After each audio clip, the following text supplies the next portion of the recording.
Welcome to Vanumi Rock 2019. This is the first time here in Pori, small event, but we have a quite cool lineup. The headlining act today is Norwegian band Taake. How is it pronounced? You got it right. Taake means... Taake, yeah. Taake means fog. Fog, yeah. Why did you choose to go with fog? Well, I was always fascinated by this phenomenon. You know, where I live, there is a lot of fog, and the way you see tree line after tree line getting more and more dissolved in the fog. And, yeah, It makes sense. Yeah, it's an atmospheric thing. Yeah. Your own artistic name is Hoest, which means... Also pronounced correctly. It means autumn. Yes. Why did you choose to go with autumn? Why fall? Why not winter or something like that? I was born in autumn. So it has a kind of a... It's that simple, really. And it's my favorite season also. Why so? Because everything I'm does. very sensitive to atmosphere, so when it gets darker, you know, the leaves are falling, the colors, looks like the hillside is on fire with red and yellow. Yeah, there's something about it, you know, you can feel the change, and it's... Most people think it's a change for the negative, you know, from the happiness of the summer to... It's a kind of a transition phase. Yeah. All right. You've been doing... Everything does. Yeah. Taake has been doing both bigger gigs and smaller events such as this. What is the difference for you as an artist when you do different kinds of and different sizes? Well, I guess the biggest difference is whenever we play at a big festival, you know, we are the smallest band, we're not that well taken care of, play early in the day, for example, all this stuff. Whereas events like this, which seems more ideological in a way, you know, properly taken care of, and all of a sudden we are the main act, and I think I prefer these kind of events. Do you think there is more devotion and kind of a dedication to this kind of the black metal scene rather than on full festival where everybody is just, Absolutely. As far as I know, this is a pure black metal event. Yes. Well, the bigger festivals, you know, you can end up playing with scorpions or whatnot. How do you feel playing outside the black metal box, so to speak? I have mixed feelings about it. Back in the day, I refused to do so. I only wanted to play at events with a pure frame. So, we're invited, we do it. All right. You think it's kind of a bold statement to say that Taake is the kind of a second wave of early Norwegian black metal scene? I mean, you were not there exactly with Taake. I know that you have a previous name and all that stuff, but you didn't start like back in 1990, but 1995 is basically... No, 93. 93. But under a different name. Under a different name. Still the same project, you know. How much these bands that came just before you affected your decision to play Norwegian black metal? It was, of course, the main decision. Those Norwegian pioneers, Mayhem, Dogthrone, Bursum, Emperor. It was very inspiring times, and but when we started, we were probably the worst band in the whole scene. I'll happily admit, and I'll humbly say that when the best bands, the pioneers, started going downhill, we started going up. Finally got to hang with it. On your first albums, you named your tracks on like track number 1, 2, 4, 3, and 4, but in Roman numerals. And it was kind of confusing, and you would hear guys saying like, hey, play the track number 3. Yeah, but which album? Why did you choose to go without actual track names?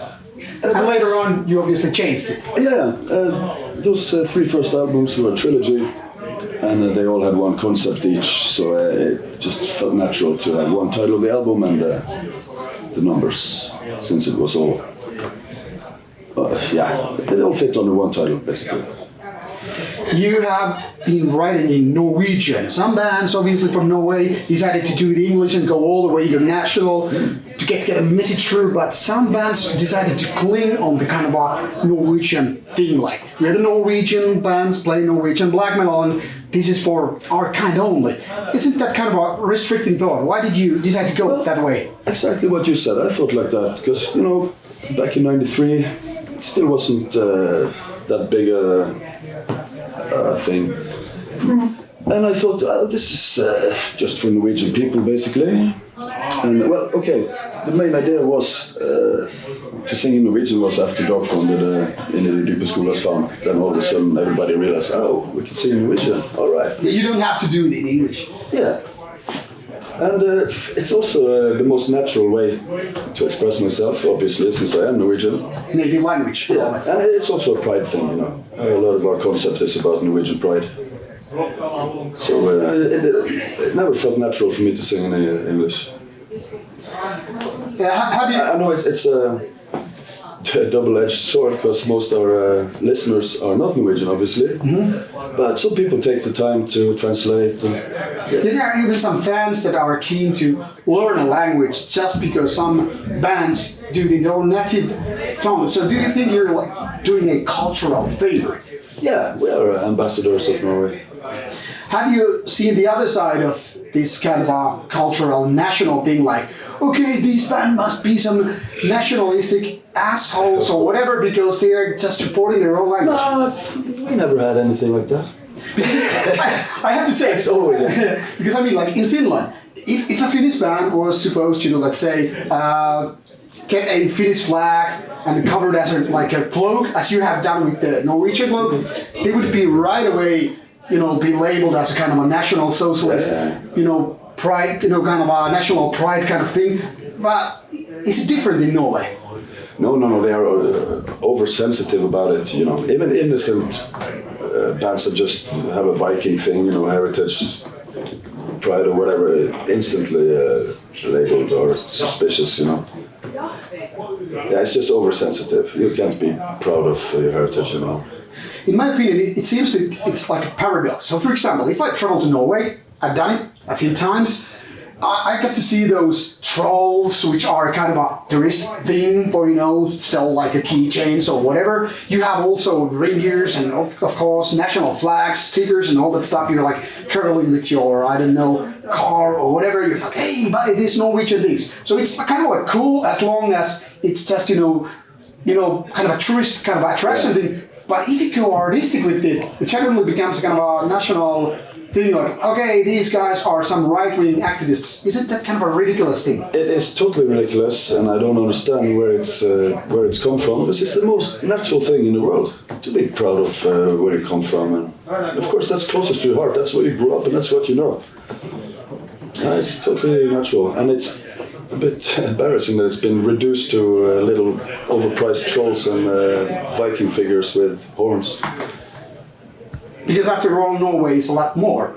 Definitely. So what is how would you describe, what is the best thing in Norway?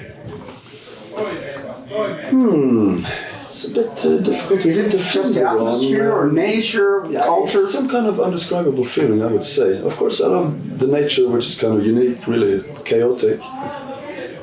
The hard winters. There's so much in the cultural heritage, like the architecture, for example, the clothes, all our charming dialects. Yeah, and the thing is that, we've never been many people. I guess we're around 5 million now. Mm-hmm. And you're smaller than Finland. Yeah, smaller than most countries, I would say. All the populations were pretty scattered around the country. Yeah, like no metropolis and all that stuff. No, the closest you come is Oslo. But scattered with churches and all that stuff. No, but just scattered populations that develop their own dialect, their own little cultures here and there. And, yeah. Oslo is filled with churches, which is kind of a nasty reminiscent of the Christian past when everything was forced to, like, believe in God or you will die. How much do you think this affected the black metal in the so-called second wave to burst in flames and all the anti-Christianity and all that stuff spur for it? Well, I guess everybody like me hated the subject in school. We had Christianity classes. Everybody thought that was so outdated. And it came a bit with the pride, to sort of take back the country. A bunch of young guys, but still, it was a strong feeling. That was just a reminder of 10 minutes ago. You have the same alarm as me, so that was mine. All right. How does the nowadays youth of Norway react to this kind of Christian beliefs? Is it more open to it, or are they even more rebellious? You know, lately, the last 20, 30 years, Christianity has gone so much down. The church has lost so many members that I don't think it's something. For me, it already feels like something of the past. I don't think the youth are presented much to it. I don't know if they still have this subject in school, though. But it's kind of present in It's on its way out, you know. So I don't really care about it anymore. So how much during your more than 25 years playing in the black metal bands, how do you think how much has changed during the course? Well, that's interesting about this style, because you see music styles come and go. This one it's kept its core. Still very much alive today. So many old bands still stick to the roots, and even new bands stick to the old roots. So, what's the word? Not used to speaking English. Apart from other music styles, this one has stayed pretty constant. Even though it went in all directions also, but still the good old traditional style from early 90s is still very much alive. At some point, even Norwegian ministers came like, "Hey, black metal is the thing we must, embrace and put it on the pedestal to kind of celebrate this Norwegian, say, crusade with extreme metal." Were you proud of it or more embarrassed about it? Well, I thought it was pretty funny, because with all the news about the murders and church burnings and everything, it was really very much hated thing. Demonized even. Oh yeah, absolutely. But now they glamorized. But it pretty early also, it was forced to be reckoned with, because as far as I know, it was the biggest cultural export, so they had to come to terms with it somehow. And they figured out some bands that are pretty housebroken that they can support, So, but there are some bands that will never be accepted, which is how it should be. What do you think about that? Norway became big just in black metal. When it comes to thrash metal and death metal and other more extreme metal styles, Norway never really made it. Was the black metal the kind of only jewel? Yeah. Which we are very proud of. I think there's something that we managed, or the pioneers at least, managed to get a really thorough Norwegian feeling into it. Like you imagine fjords and mountains and winters, it's an ice-cold feeling that, there's a bit of that in Sweden and Finland too, I have to admit. I guess it has to do with that there's this Scandinavian or Nordic feeling, yeah. Well, let's change a little bit of the subject. You took the Nordic feeling in your own way to the United States of America for a tour that was supposed to be really nice. You had a kind of different but also kind of a fitting warm-up band for the tour, and then things started to kind of fall down piece by piece. Yes. Everything basically turned into a shit, or shit show, shall we say, because of all this misinformation of which Antifa had a big part of doing, and then even your warm-up band decided to raise its hands, become more of a subject of ridicule. So you became this victim, but you at least kept your head above the surface. What's the story of this mostly cancelled US tour?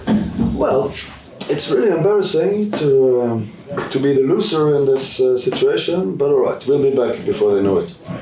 We actually had one festival first in the States, then we had 2 long tours with basically no problems.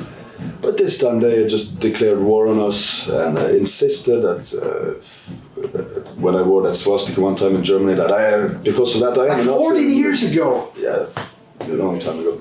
No matter what I say, you're a Nazi if you did that. Whatever. And also some anti-Islam lyrics, and they think those two mix. I don't think those two mix, because I didn't mean anything by the swastika thing. It was pretty much a joke. Whereas black metal is at its core anti-religious, so of course we are against Islam. Worst religion ever.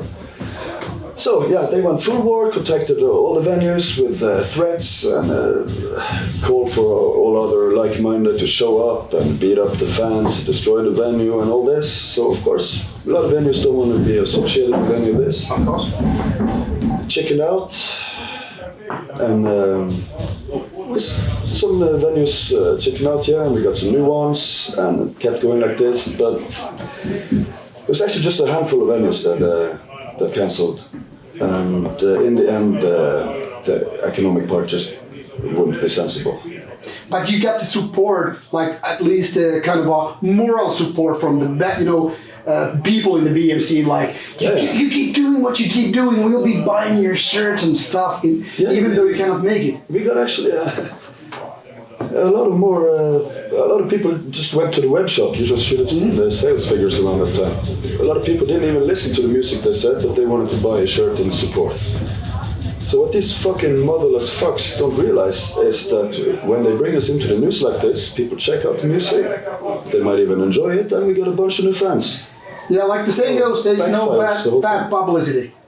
Well, okay, there was a moment when I thought, okay, they say there's nothing like, no such thing as bad publicity, but okay, this is. But no, in the end, it worked out well.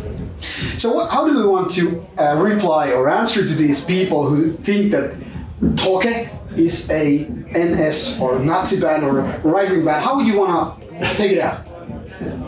Yeah, but that's like Jim Morrison said in the Doors movie, Nova Kilmer said, it's a shortcut to thinking, really. Just read anything I've said, any fucking interview, and I'm pretty clear about what it's about. If I was alive in the Second World War, I would be, of course, fighting the Nazis. We were occupied by this fucking force, so it's pretty rude to accuse us of being Nazis. Exactly. Now, thinking of bigger bands, let's say Motorhead, having, Lenny Kilmister, rest in peace, and all that stuff. He had a lot of NS memorabilia. Metallica had their Seacal signs back in the 80s, and nobody gives damn shit. Yeah. But when it's smaller bands, which you can basically easier attack, and you cannot get caught, do you think this is basically like bullying the weaker? Well, it's impossible to get into the mind of these retards.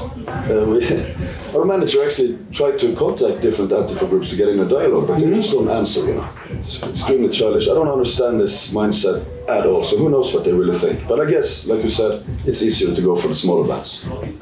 And they fucking succeeded, so I guess they feel braver now, and they seem to be going after everybody lately.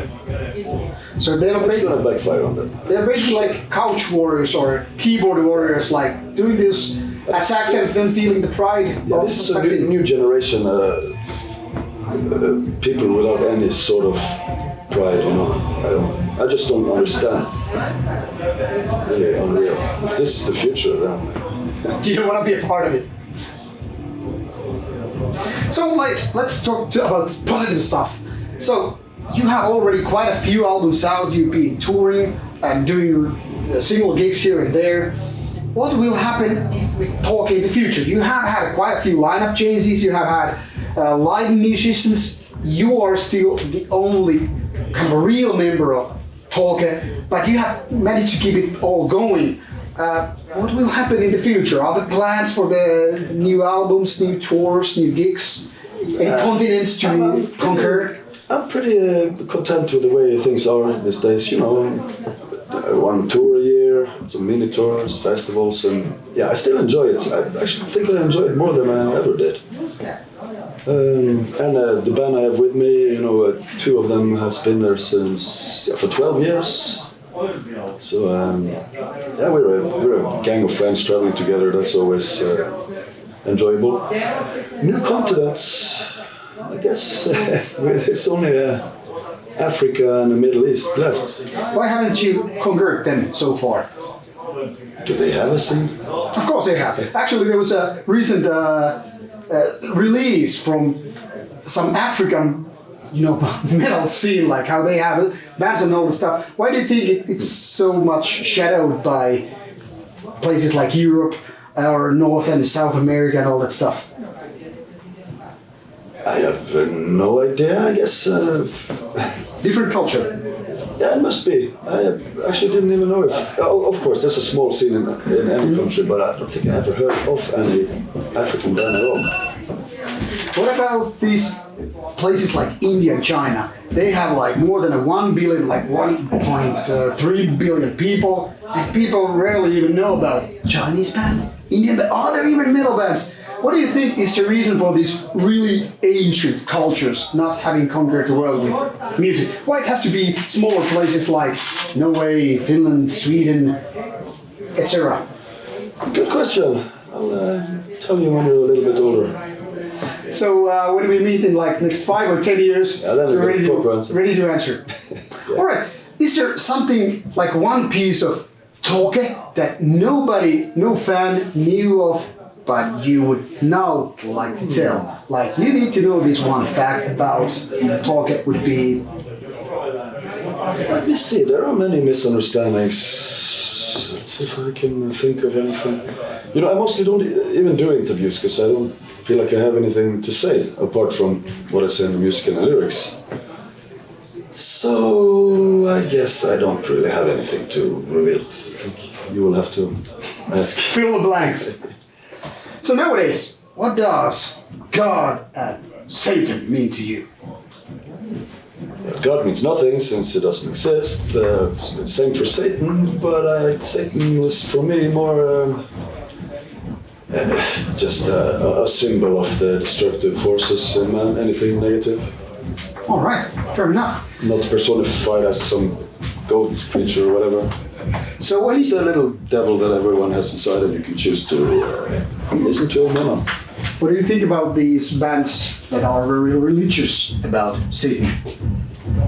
Yeah, I have friends who are in these kind of bands and they're really serious about what they do and I respect it, but I'm in a different path. Course and that. Any words to the wise you would like to share to the audience? Like a tip for Some words to the idiots. that would be all right as well. No, I guess I don't. We shall conclude this interview with no words of wisdom or whatever to you. So dear audience, do check your facts, read the lyrics, and if you don't know how to do Norwegian, well, we have plenty of dictionaries out there, but now at least you know what this band is not about, and it's not about NS. So go back to your school and, I don't know, think smart. See ya at West Side. That was the weirdest end.